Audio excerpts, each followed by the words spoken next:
오늘 나눌 말씀의 제목은 사랑과 기도의 상관관계라고 정해 보았습니다.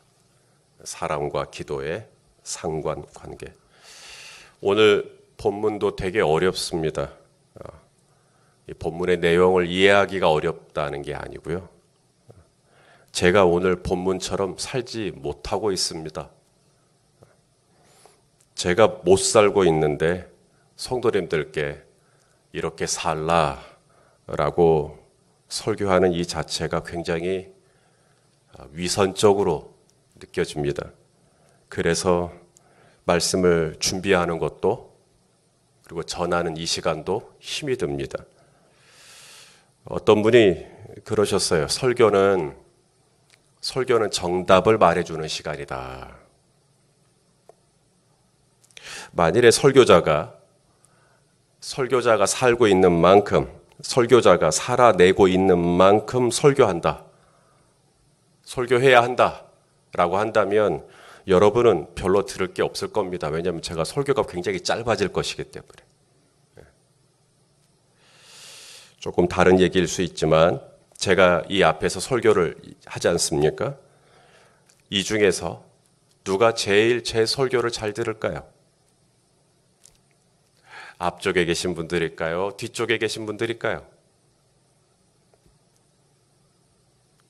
제가 설교를 할 때 지금 여기에 계신 분들 중에 가장 제 설교의 귀를 쫑긋하시는 한 사람이 있습니다. 바로 제 아내가 아니라 제 아내도 피곤하면 졸 수 있죠. 제가 100번을 설교해도 100번을 졸지 않고 듣는 딱 한 사람. 바로 접니다. 여러분은 다 자도 저는 안 자지 않습니까? 설교를 해야 하니까. 오늘 말씀은 제가 이렇게 살고 있기 때문에 전하는 말씀이 아니고요. 어쩌면 가장 오늘 설교를 들어야 할 제 자신을 향하여 하는 설교라고 할 수가 있겠습니다. 저는 오늘 본문을 묵상을 하면서 두 가지를 보았는데, 하나는 왜 사랑해야 하는가, 우리가 왜 사랑해야 하는가. 그다음 또 하나는 그럼 어떻게 사랑해야 하는가, 우리가 어떻게 사랑해야 하는가. 제가 왜 사랑해야 하는가만 오늘 말씀을 나눌 것 같습니다. 그건 시간적인 이유 때문입니다. 어떻게 사랑할 것인가까지 가면 이제 시간이 오버가 될 것 같아서 그건 제가 나누지 못할 것 같습니다. 자, 왜 사랑해야 하는가? 요것만 오늘 아침 보려고 합니다. 자, 14절입니다. 14절 같이 보겠습니다. 시작. 우리는 형제를 사랑함으로 사망에서 옮겨 생명으로 들어간 줄을 알거니와 사랑하지 아니하는 자는 사망에 머물러 있느니라. 우리가 서로 사랑해야 하는 이유가 뭔가? 그게 바로 구원받은 하나님의 자녀의 표식이기 때문에 그렇습니다.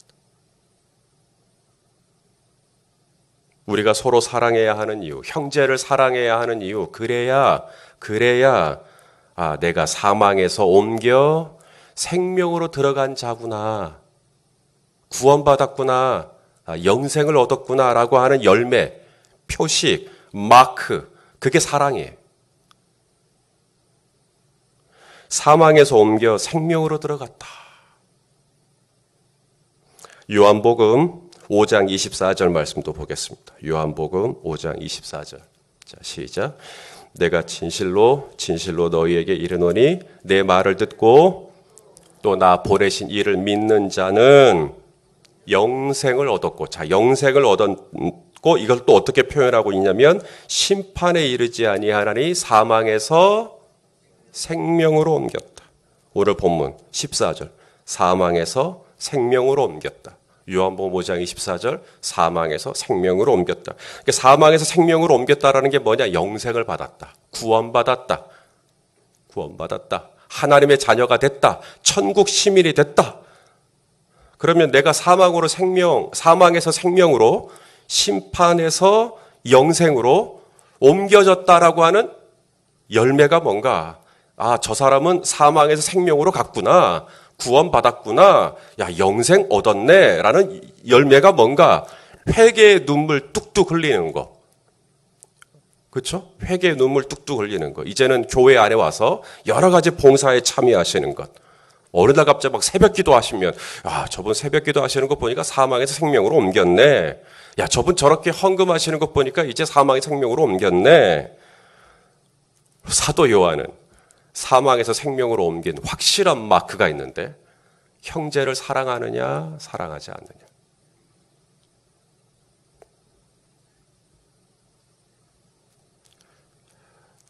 자, 교인이 있고요. 성도가 있습니다. 교인은 교회 등록하면 교인 됩니다. 성도는 조금 본질적인 이야기입니다. 구원받은 정말 거룩한 백성이 됐느냐, 하나님의 자녀가 됐느냐, 사망에서 생명으로 옮긴 거룩한 형제가 됐느냐. 성도가 되면 내가 정말 구원받은 하나님의 자녀가 되면 가장 괴로운 게 뭔지 아십니까? 성도에게 가난은 별로 아닌 것 같아요. 가난하면 정말 힘들지만 그것이 성도를 가장 괴롭히는 거냐? 아니요. 못 배운 거냐? 아니요. 못 가진 거냐? 아니요. 건강을 잃은 거냐? 물론 안타까운 일입니다. 정말 슬픈 일입니다. 그러나 그것 때문에 성도가 밤잠을 설칠 정도로 괴롭냐? 건강을 잃으면. 성도에게 가장 괴로운 것 중에 하나가 뭐냐면, 마땅히 하나님의 생명을 가진 성도라면 마땅히 괴로운 게 뭐냐? 형제에 대해서 미워하는 마음이 내 안에 들어오는 것입니다. 정말 괴롭습니다. 나 그 형제를 사랑해야 하는데 그 형제에 대해서 미워하는 마음이 내 안에 들어오는 것. 영생을 가진 사람이라면, 정말 사망에서 생명으로 옮긴 분이라면 형제를 미워하는데 아무렇지 않을 수 있다. 아주 심각한 겁니다. 제 아내가 임신을 했습니다. 지금 했다는 게 아니고 예전에 했습니다. 했으면 생명이 들어온 거잖아요. 여인의 몸에 생명이 들어온 거잖아요. 그럼 입덧을 하기 시작합니다. 새로운 생명이 들어왔는데 아무렇지 않다? 입덧이 시작합니다. 그리고 전혀 다른 체질이 됩니다.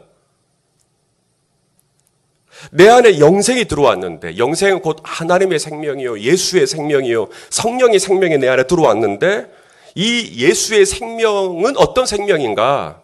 예수의 생명은 어떤 생명인가? 요한복음 15장 13절. 자, 요한복음 15장 13절. 다 같이요. 시작. 사람이 친구를 위하여 자기 목숨을 버리면 이보다 더 큰 사랑이 없나니. 이게 예수의 생명이에요. 형제를 위하여 죽을 수도 있다. 로마서 5장 8절 말씀.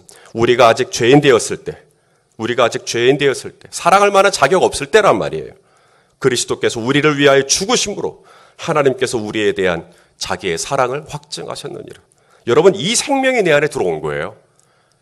사랑할 만해서 사랑하는 것은 예수의 생명 아닙니다. 죄인이에요, 죄인. 여전히 고통스러운. 그런데 그 죄인을 위하여 죽을 수 있는 생명이 내 안에 들어온 거죠. 그 생명이 내 안에 흘러 있는 겁니다. 내 이 혈액 속에 이 예수의 피가, 형제를 위하여 죽을 수 있는 예수의 피가 내 안에 들어온 거예요. 그 예수의 피가 들어왔는데, 나 꼴보기 싫은 누군가가 생겼어요. 그런데 내 마음이 아무렇지 않을 수 있다. 정말 당신이 임신한 게 맞냐? 정말 당신 안에 새 생명이 들어간 거 맞냐? 오히려 사도 바울이 그렇게 도전하고 있는 겁니다. 형제를 사랑하는 것도 힘들죠. 그런데 형제를 미워하는 건 더 힘들다고 고백하는 게 성도의 고백입니다. 미워하는 게 더 힘들어요. 그래서 용서하는 겁니다. 그러면 우리 손희선 목사님은 아무도 미워하는 사람이 없겠네요? 그렇다면 제가 오늘 이 말씀 준비하는 게 왜 힘들었겠습니까? 저도 정말 그 사람만 생각하면 코에서 김이 나오고 막 이가 갈리고 밤잠을 설치고, 그런 분은 없습니다, 사실. 그런 분은 없어요, 저희 교회에. 그러나 저도 인간인지라 우리 성도님들과 똑같은 성정을 가지고 있기 때문에 순간순간 미운 마음, 순간순간 섭섭한 마음들이 들어옵니다. 그럼 그런 마음들이 들어왔는데 묵상이 될 리가 있어요? 그런 마음이 들어왔는데 설교를 어떻게 해요? 그런 마음이 들어왔는데 어떻게 사역을 해요? 괴로운 겁니다.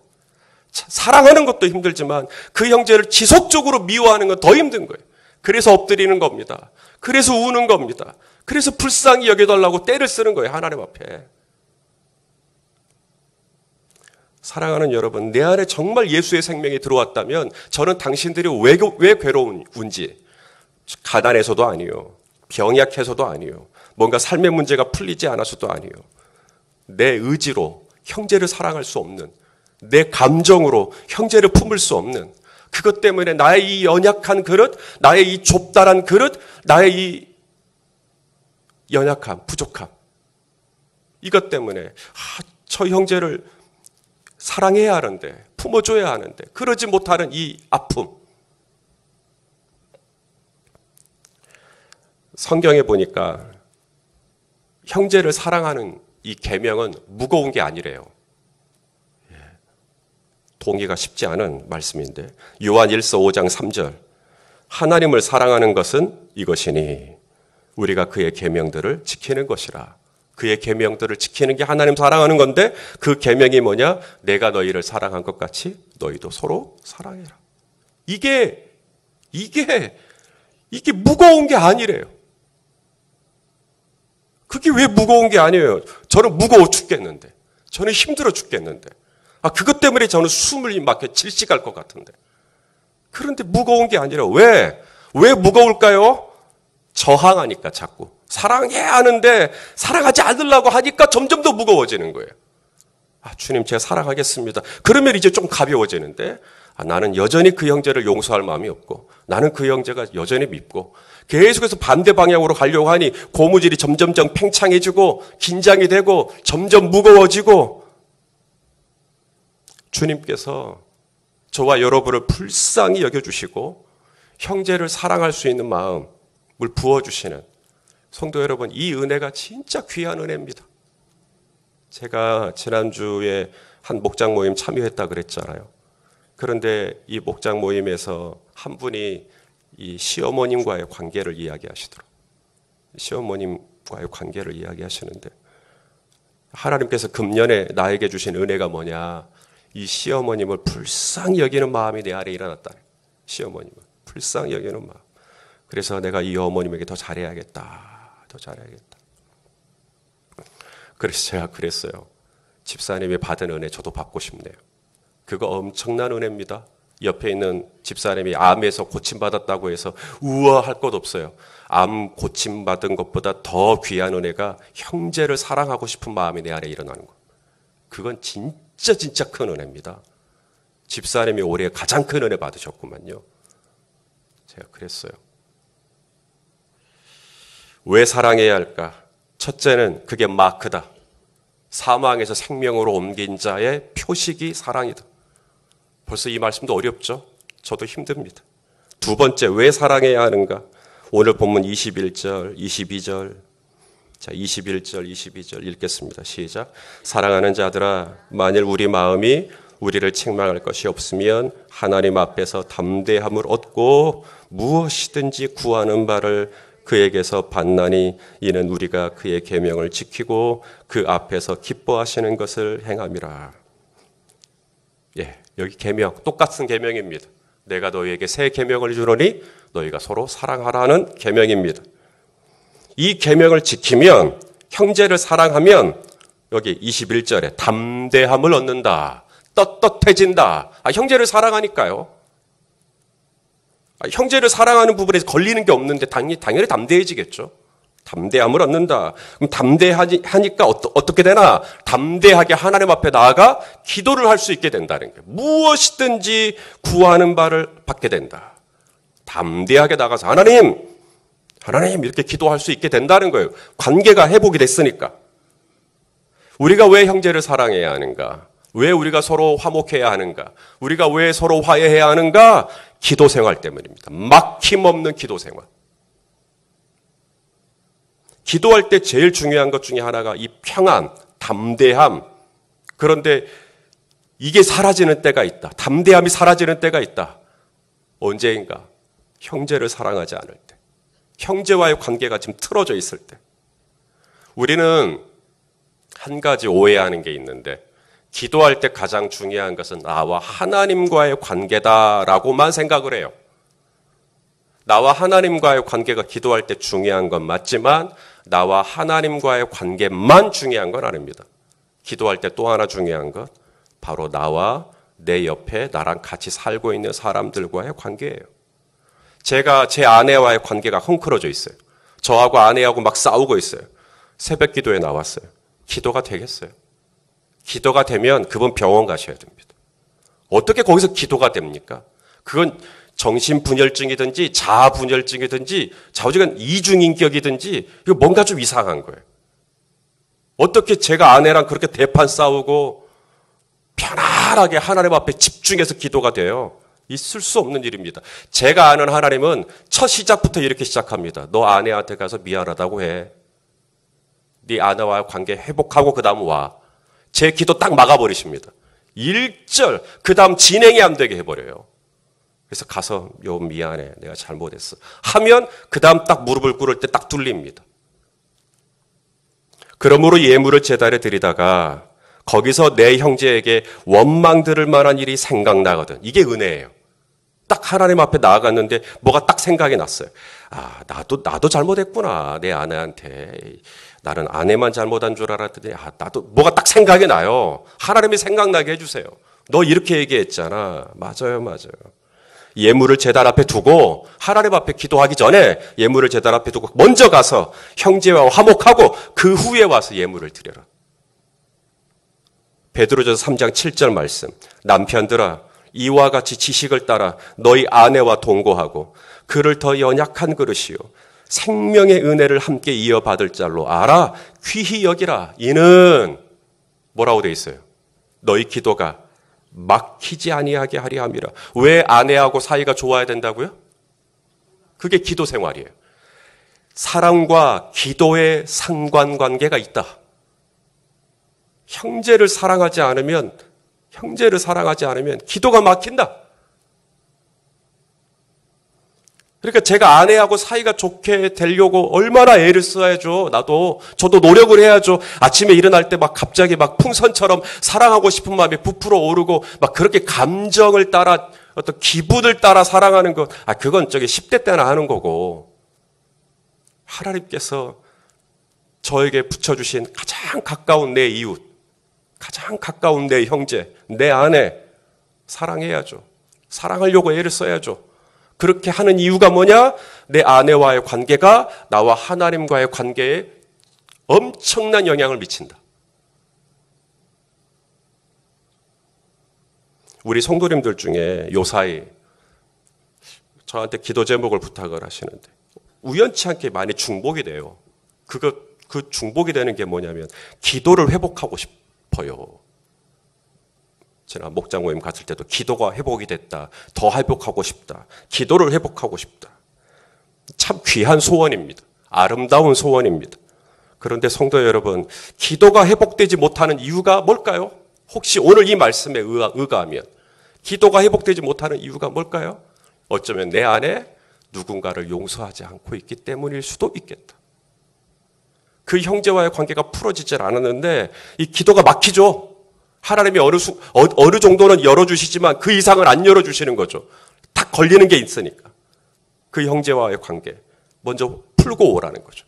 그 형제와의 관계가 회복이 되면 기도가 회복되는 거예요. 기도가 회복되니까 형제와의 관계가 회복되는 게 아니라 우리가 주기도문 하잖아요. 오늘도 할 거지만 나에게 잘못한 사람을 내가 용서하여 준 것 같이 하나님 나도 용서하여 주십시오. 그 형제와의 관계가 풀어지고 나면 기도가 풀어지고 그 형제와의 관계가 회복되고 나면 믿음이 회복되고 그 형제와 관계가 살아나고 나면 나와 하나님과의 관계가 살아나고 그래서 담대함을 얻게 되고 이제는 무엇이든지 구하는 바를 얻게 된다. 예수님께서 이렇게 말씀하셨어요. 아무든지 나를 따라오려거든. 아무든지 나를 따라오려거든.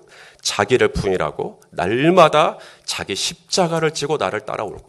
십자가래요. 여러분 십자가는 나와 하나님과의 관계 수직만이 의미하는 게 아니에요. 십자가에는 나와 이웃을 이야기하는 수평이 있어요. 그게 십자가예요. 10계명도 1계명부터 4계명까지는 나하고 하나님과의 관계, 5계명부터 10계명까지는 나와 이웃과의 관계예요. 그게 계명입니다. 율법의 강령, 가장 큰 율법이 뭐냐고 물었을 때 주님 말씀하셨죠. 네 마음을 다하고 뜻을 다하고 힘을 다하여 주 너의 하나님 사랑해라.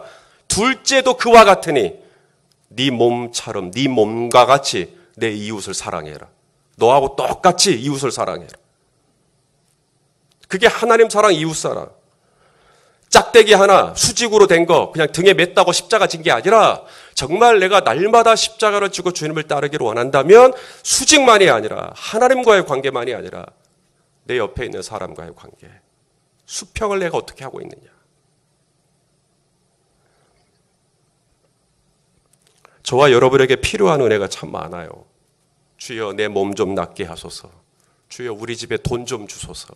필요한 은혜가 참 많습니다.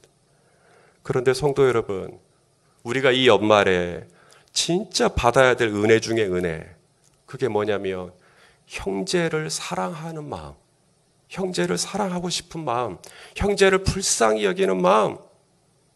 이 은혜는 정말 어떤 것으로 바꿀 수 없는 가장 값어치 있는 은혜예요. 이 은혜가 저와 여러분에게 있게 되기를 간절히 원합니다. 오늘 기도할 거잖아요. 기도하실 때 정말 하나님께서 성령님께서 저와 여러분 마음속에 그 형제를 대해서 불쌍히 여기는 마음 내 안에 주셔서, 그래서 그 형제하고 화해할 수 있다면 화해하고 풀 수 있다면 이해 가기 전에 풀고, 그렇게 해서 다시 한번 하나님과의 관계도 믿음도 영적인 이 모든 관계가 막힘이 없이 쫙 뚫려서 새해잖아요. 이제 해피 뉴 이어. 정말 새해 새 복이 내게 부어지려면 막혀있던 걸 뚫어야 되니까. 정말 하나님이 이 요한 1서 말씀을 이 연말에 묵상하게 하신 이유가 있지 않을까요? 이 매일 성경, 이 성서 유니온에서 편집을 할 때 기도하면서 했을 텐데 어쩌면 이 연말에 이 형제들과의 사이 먼저 풀고 새해 맞이하도록 하자라고 하는 어떤 편집적인 의도가 있지 않았겠나라고 저 혼자 생각을 해봅니다. 아무쪼록. 그래서 형제와의 관계를 풀 수 있는 이 은혜가 성령님으로 말미암아 저와 여러분에게 강력하게 부어져서 또 새해를 은혜 가운데 맞이하는 저와 여러분 되시기를 예수님의 이름으로 축원합니다.